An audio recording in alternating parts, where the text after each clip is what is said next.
Hello and welcome to CollectaThoughts, the show where I review video games. And today we have a special one. Um, Maybe not for the best reasons. It's Silent Hill Homecoming. A game I made a video about very early on in this channel about how you shouldn't play it and you should play any other Silent Hill instead. Or in that case it was Silent Hill 2. But at that point I had never finished Silent Hill Homecoming, mostly out of spite for it, and also an awful PC port, which we will get into. But somewhat recently I beat Silent Hill Origins and I was in the mood to play some more Silent Hill, and I decided why not, let's try and finish this one for once and for all. And that's what I did. I went through the trouble of making this game run, and right now I'm trying to be not too specific because I am gonna go in depth into it later on the recommendation bit, but just know that PC port's bad. Regardless of that, right now let's focus on the actual game of Silent Hill Homecoming, or Silent Hill 5 as it was known back then. Kinda glad it wasn't a numbered sequel, even if that's very much how it was sold back then. Regardless, I will start by talking about the story here. And by the way, we will get into spoilers later on. I will warn you, but just be aware that it's gonna happen. Homecoming is the story of Alex not being the favorite child. So basically the setup of the game is this character went to war, or the military at least, because his dad was in the military and he probably wanted his approval. And upon his return to his hometown, which is not Silent Hill, it's like Silent Hill's neighbor town, Shepherd's Glen. And here we get a very Silent Hill thing where the city is all missing and there's a lot of fog. The fog here is actually used well. I was surprised about that. What happens is, this is a very linear game, and if you run into the fog for too long, it will like turn you around and you'll return to the actual linear path of the game. It's surprisingly clever in that way. Regardless, getting back to the story, then as you are in the town, your goal is to look for your younger brother, Joshua, who may or may not, be the whole crux of this game's plot. Spoilers, it is. At this point, it is very hard to talk about the rest of the story without spoiling, so we're gonna get into spoilers. For starters, I would like to say that I got the UFO ending. I was gonna get the hospital ending. With the choices I have made, there are 3 choices along the game, and it wasn't until very late in the game that I realized, oh yeah, this might have multiple endings. I looked up what ending I was gonna get, and seeing that was the ending I was gonna get, and I reloaded a save and lost like 1 hour of gameplay. By the way, I lost a lot of hours of gameplay. PC port. But nonetheless, I went for the UFO ending on purpose because it was the only one I could get at that point that I didn't hate. And let's talk about that. There are 3 choices in the game that affect your ending. It's nothing like in previous Silent Hills where it is a lot more subtle and psychological, even to an extent, where it is based on the way you play. The game is kind of like analyzing you. It is a bit more like Silent Hill 1, kind of, except in that one it was more like if you went out of your way to do something, so it's not like that. It's it's like a modern game where you have choices, simplifying the source material to make it more accessible to the masses and sell a lot of copies. Isn't that right, Konami? But anyways, there are 3 choices. All of them come quite late in the game, so realistically, if you wanted to see all the endings for yourself, you can have just 3 saves, 1 before each decision, meaning you never have to play this game all the way through more than once, which I guess that's a positive, because all the decisions happen towards the end, like I said, when you reach Silent Hill. Yes, most of this game does not even take place in Silent Hill.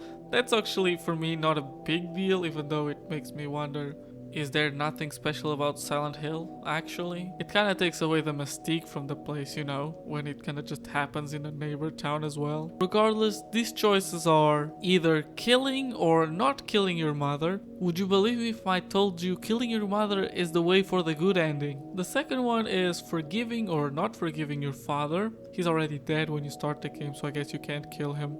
And the last one is save or don't save Wheeler, which contrasts so hard with the other 2 choices because it's such an openly good or evil kind of option, even though the other two are also a little bit, but we'll get into it. First, with the kill your mother one. You know, you have to kill your mother to get the good ending, and the reason for it is because in the context of the game, you're technically mercy killing her because she's in this kind of torture device. The problem is, the game isn't very good at conveying that. Yeah, she's hanging from a machine and she's suffering, obviously. But you know, when a game tells me don't kill this character, I imagine that I'm gonna try and get him out of that torture device. Not the torture device is gonna immediately kill them either way. The mother character is like catatonic the whole game. So when you reach this point and she's like, I wanna die, I just think she's like really depressed, especially because in a puzzle that happened earlier on in the game, we find out that she's, you know, sad on the inside, even though she's doesn't show it, even though it's very obvious. So when this choice comes up, I don't think I'm wrong in thinking that not killing her means letting her live, and not the machine suddenly starts working and immediately kills her in an awful, painful way. That really says a lot about Alex when I clicked the button to say that he doesn't want to kill her. Regardless, that allowed me to get the UFO ending, so I'm not particularly mad about it.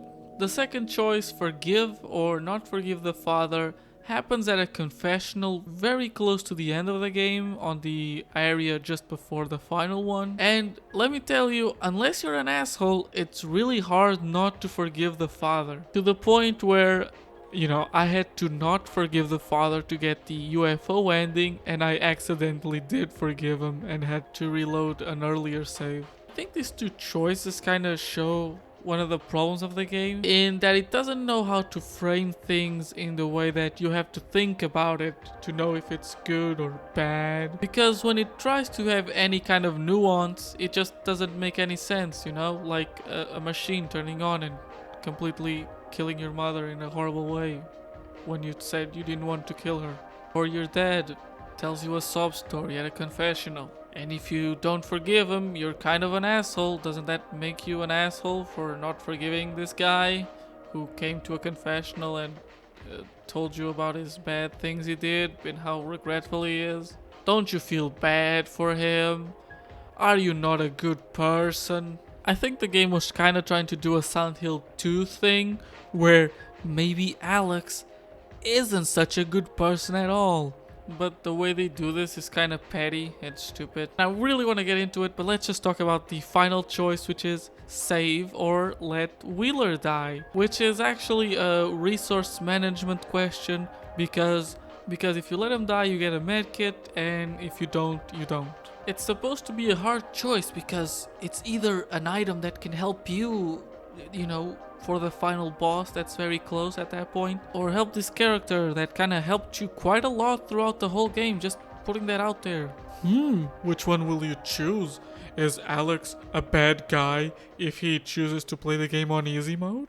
Regardless, I had 5 medkits when this scene happened, so it wasn't really a hard choice. I mean, it would be greedy if I said no. It would have been nice if you help him, he kind of helps you in the final boss or anything, or he even shows up at the end. But no, that's the final time you see him, and it mostly just works to give you more endings. Some of the endings don't even care if you kill or save Wheeler. Actually, I lied, there is one ending with Wheeler, but it's the UFO ending, so you know. He could have been in the good ending, I don't know why they didn't put him there. And now let's talk about those endings. And to talk about that, we have to talk about the definitive ending, which is the one that plays in every playthrough, and that is finding out that Alex killed Joshua. Accidentally, but he did kill him. Did I mention this game was trying to be like Silent Hill 2? It's like Silent Hill 2, but without balls. Regardless, Alex didn't go to war, he went crazy. And from that we can extrapolate all the endings we have. The first one is the good ending. Alex gets with Elle, who was like a childhood friend, I guess, and they walk away. I guess this would be like the leave ending in Silent Hill 2, where our character comes to terms with the things he did and he went on. I guess this one is fine.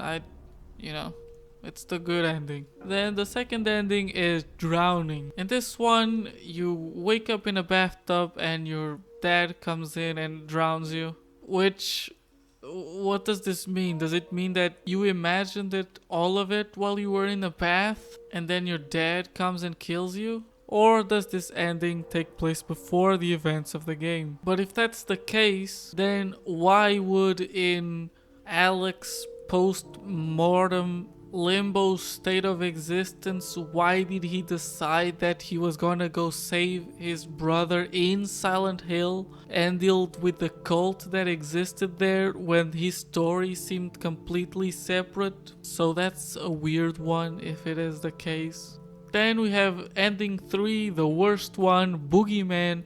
In this one, you're just kinda in the middle of, I don't know, and then 2 pyramid heads show up and make you the pyramid head as well. I guess the idea in this one would be that Pyramid Head is the embodiment of tortured souls. And you're a tortured soul and now you've become another Pyramid Head, cursed to hunt other tortured souls. Which is actually not the worst idea, even if I don't like it, because it is kind of taking away from its more personal meanings from Silent Hill 2, which is why I'm kind of against the use of Pyramid Head in the Western games. But that doesn't even make sense here, because Pyramid Head was only in this game for like a couple of scenes and he's never an enemy at all.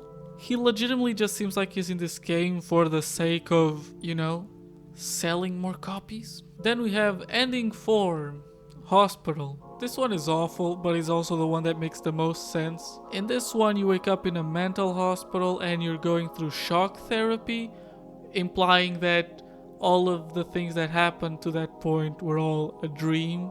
And this makes sense, although very lame, yes, because we know that Joshua went crazy after he killed his brother and that he didn't actually go to war. So it would make sense that he instead would have gone to a mental hospital. And the reason why I say this one makes a little bit more sense than the very similar drowning ending where he also imagined all of this but was killed by his dad instead of going to a mental hospital, is the idea that maybe he went to a mental hospital in Silent Hill and a lot of the things he imagines in Silent Hill, like the guys in weird hazmat suit, could be a product of whatever he sees in the hospital, making it a bit more believable than the drowning ending. Then the final ending is the UFO ending. This one, at least, it's not meant to make any sense. It kinda plays out like the good ending, except aliens show up and abduct you. It's not the funniest of UFO endings, which I think is a bit depressing, but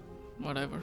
Overall, the story of Homecoming isn't the worst thing I've ever witnessed, but it is like very poor or kind of mediocre horror story, and by itself that's what it is.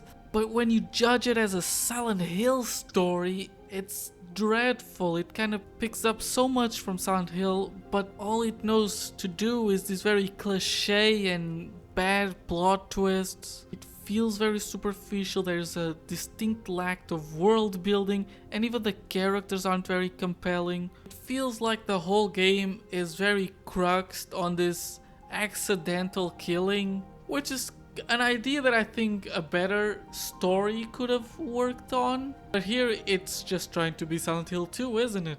And with that, it doesn't really work. Then there's the way it handles the Silent Hill mythos, kind of not really being able to choose between, you know, either going with the more cult side of it or the more symbolic side of it. I think overall it's going for the more mental one, obviously, because otherwise it wouldn't make much sense, would it? Since the cult here isn't much more than a plot device to push things along. Like, there's this one scene where you help this woman who seems to be locked, and then a monster shows up. She leaves the room and she's like smiling evilly.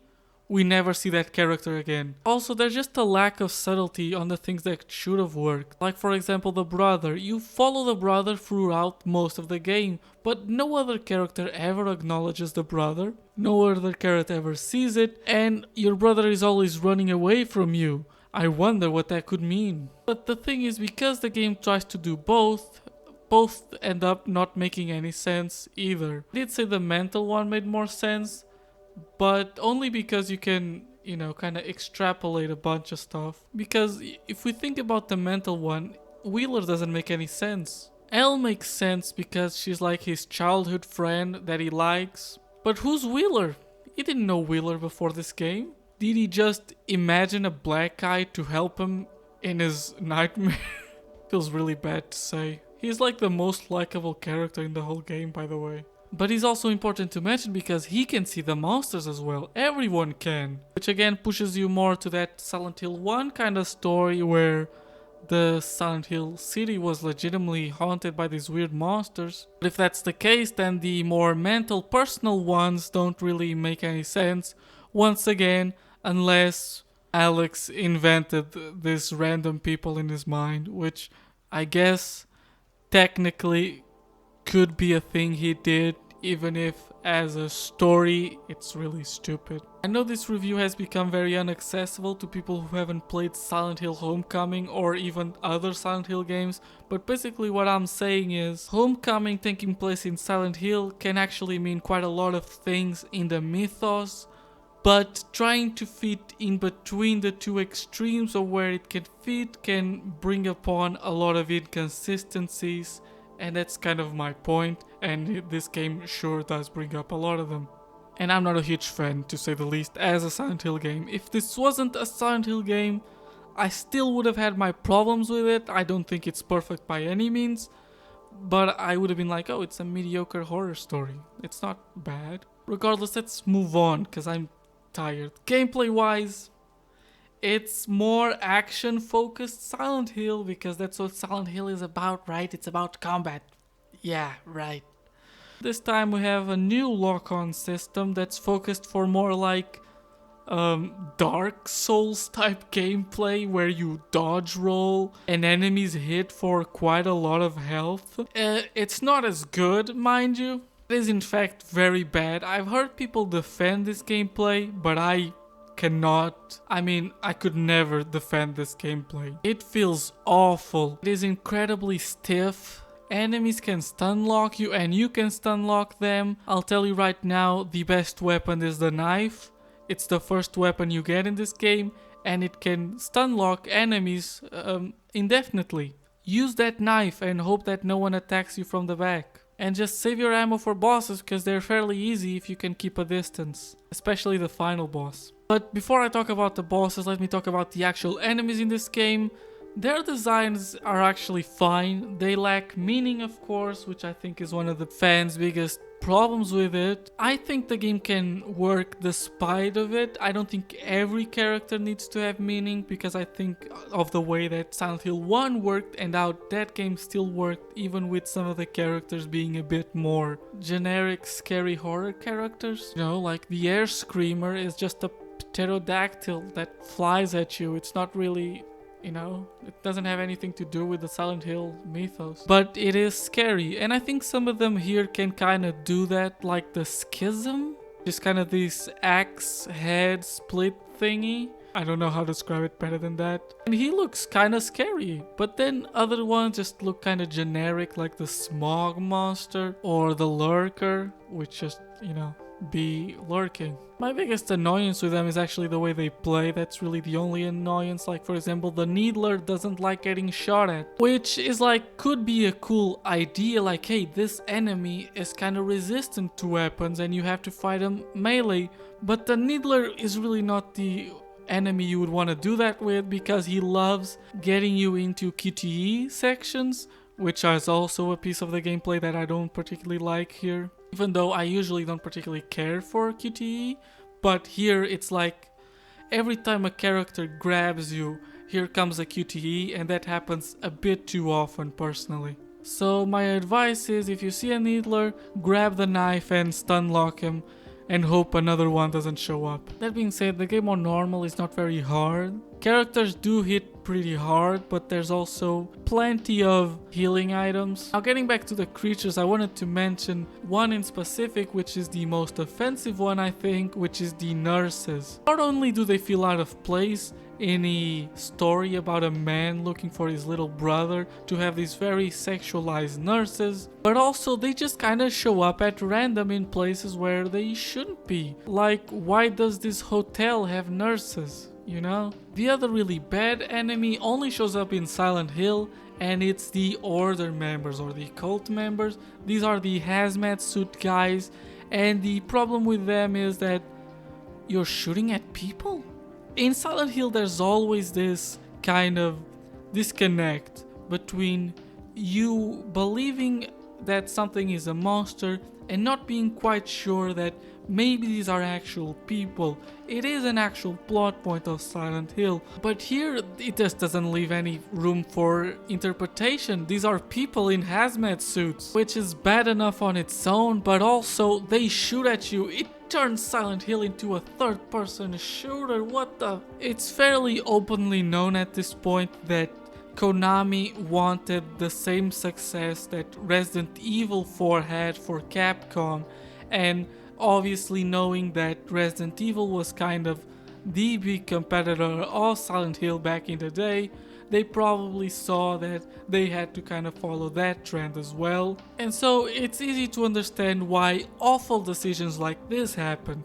So, you know, I'm not even gonna be too hard on Double Helix games, because if someone came to me and said, why don't you make Silent Hill Resident Evil 4, I would have probably hit them in the head. Adding to this action-focused problem is also the guns. They feel bad, primarily in their very slow fire rates, which isn't unusual for horror games, but in this case, with its more action focus, it does take away from the weapon's advantage of being able to keep things at range, with the shotgun being the best weapon overall just because it doesn't play into that range thing and it basically insta-kills anything close to you. Now, a not so bad piece of the gameplay, I'm gonna be honest here, is the puzzles. I said in Origins that was the case as well for that game, and while in that game they did a good job of kind of impersonating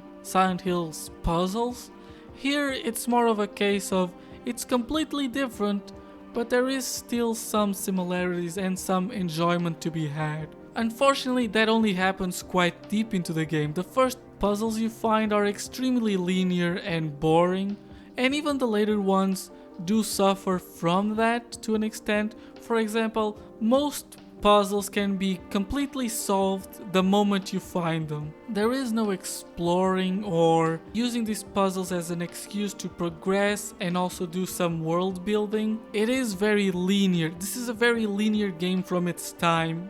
It plays like other games from its time. What can I say? And I know I'm trying to sell these as being okay puzzles, but most of them are legitimately just kind of generic, put things in a certain order kind of thing, but later on I swear they do get slightly better. Like for example, there's a puzzle that kind of tells you about your mother's feelings. It's like you get 3 masks and you have to put one on the front and one on the back, and you have to pick from the 3. You can only use 2, of course. And solving the puzzle tells you that your mother was, you know, depressed and sad, which was very obvious, but it's kind of, you know, proof of it. Then some puzzles later on kind of hint at the lore that this game kind of has, and that's kind of nice, I guess, in a way that if this wasn't a Silent Hill game, I would have been like, okay, that's cool. Yeah, I was trying to be positive, but no, these puzzles kind of suck. I think maybe they could have worked better if there was more of that world building, because, you know, like I said, these later puzzles hint at the lore of this game, but there's not a whole lot of lore to go into.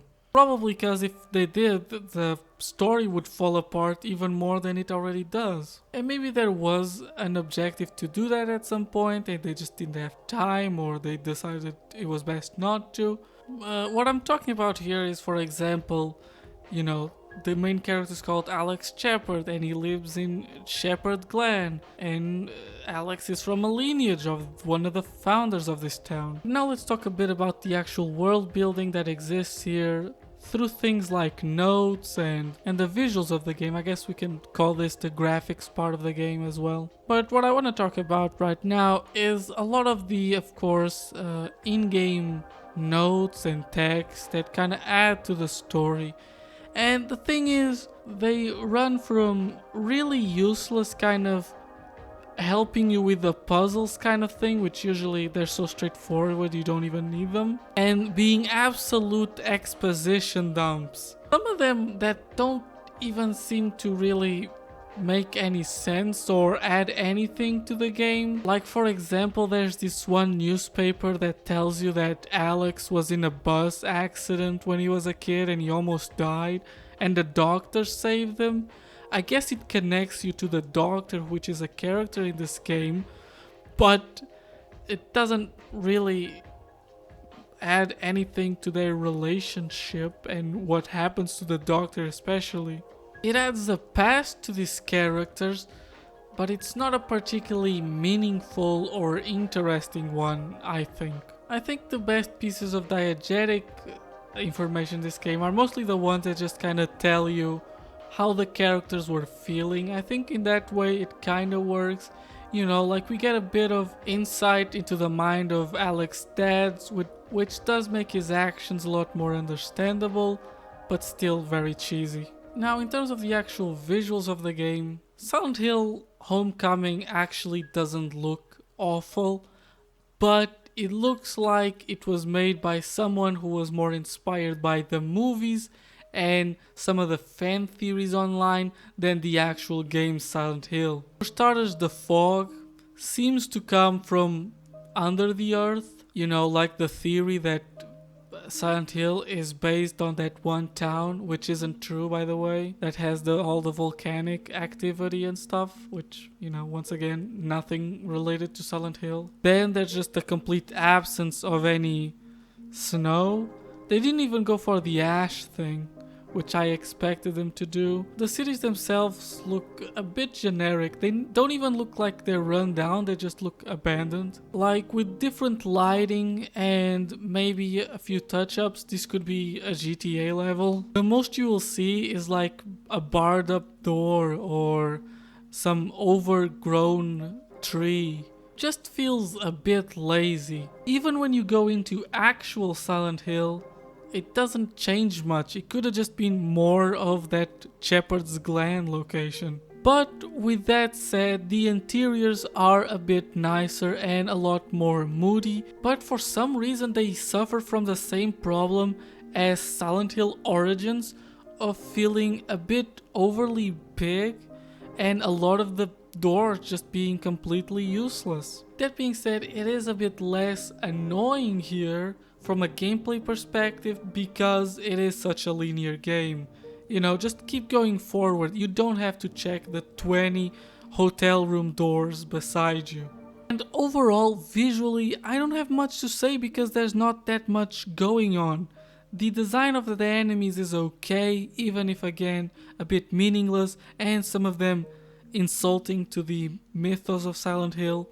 And the actual design of the world is okay, it's scary. Even if once again when you put it in comparison with a Silent Hill game, it looks very bad. But that's kind of my whole point. As a Silent Hill game, this is a horrible, absolutely disastrous game. As its own game, it's this kind of very of its time generic horror game.